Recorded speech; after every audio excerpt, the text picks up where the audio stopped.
Welcome into this first carrier update presented by Powerfleet. Donnie, we've got the NTI and the NTIL. We're kind of trending sideways. Yeah, so we see the big fall, and of course I like to kind of keep this up because is the glass half full, is the glass half empty? Kind of point right back here, we're still at $2.92, and take out the fuel, we're still at $2.06 a mile. And it's been holding pretty steady here over the last few weeks. Yeah. So spot rates are still very healthy at $2.92 on average per mile. What's really hurting everybody is that price of fuel. Yeah. So what's going on right now? Everything's pretty steady. We wish it was trending up some. We'll watch it around about the 15th, 18th of the month to see if it trends up for the end of the month, end of the quarter, head into the 4th of July holiday. Hopefully it will some, but it's all going to depend on how carriers and shippers react. Who has control and what's happening over this time period?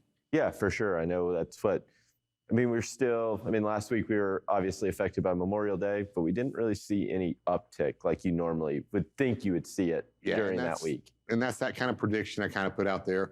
We're going to hold pretty steady through the 4th of July. Yeah. And once we get past that 4th of July, what happens between the 4th of July and October, I'm very worried about. Yeah, for sure. Yeah, let's pop forward, look at our outbound tender rejection rate index here right quick. Again, step back here, look at it, volumes. Of course, we're still in that 1 week period. This should jump back up tomorrow, and we'll see where we are after the 7-day rolling average. And rejection rates, again, since about the 1st of June, have been kind of steady in there around that 8.5 to 8.8%. So we're kind of seeing the same trend here as we see with the NTI.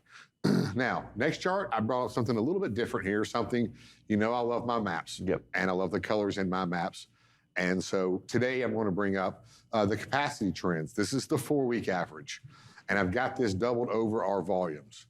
Now, capacity trends, we came up with capacity trends because if you look at outbound tender rejection rates, if you look at outbound tender volumes, you look at the head haul index, sometimes it's a little bit difficult to figure out what direction that market is going because they're all going in all different directions and it can be confusing. So we came up with capacity trends, and it's an algorithm that puts all this data together. And we've got it over a 52-week average. So if you're looking at long-term, and we got a 4-week average. And I'm using the 4-week average because I love spot market. Yeah. And with the spot market, I want the shorter trends. And this is going to help show us what direction these markets are going. 1 to 33, very loose, 33 to 66, kind of flip in the middle, and above 66 is getting tight.